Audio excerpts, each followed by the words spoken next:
This is WVTM 13 weather. Not too bad out there tonight. We're at 78 in Birmingham with a light east-northeast wind, and there's no rain on radar. We're getting to the point, though, where we could certainly use some scattered showers and thunderstorms because it's getting a little dry outside. There is rain across parts of Florida and even some showers off the coast of Alabama and the northwestern part of Florida this evening, but it's the wind down that way that has been causing the biggest problems.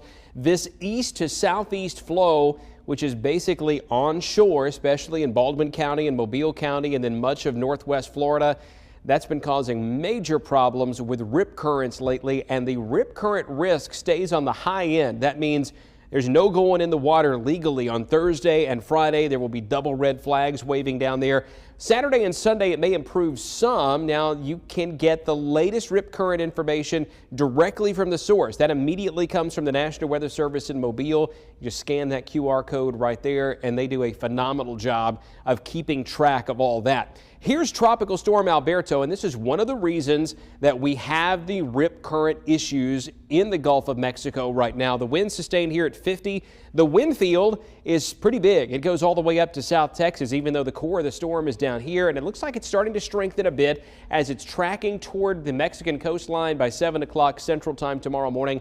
That thing should be inland, but the effects of the churning of the Gulf and the bigger wind field overall will still leave rough surf and strong rip currents through at least the next 2 days on the Gulf Coast. Also leaves us rain-free for a while, but then look what happens here.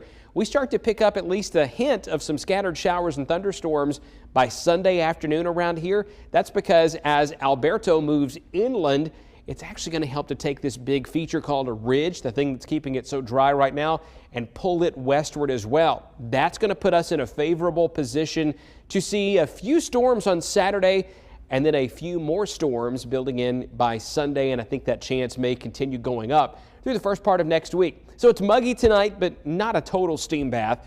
Mid-70s in the morning. Low 90s tomorrow afternoon. Humidity low enough that 92 will feel like 92. And here's the 7-day forecast. Tomorrow officially the first day of summer and the high right about 3 degrees above normal. It's even hotter on Friday, even hotter on Saturday and Sunday. In fact, this weekend is very reminiscent of last weekend, and we did have a few heavy thunderstorms that knocked down a few trees, knocked out the power in a few places.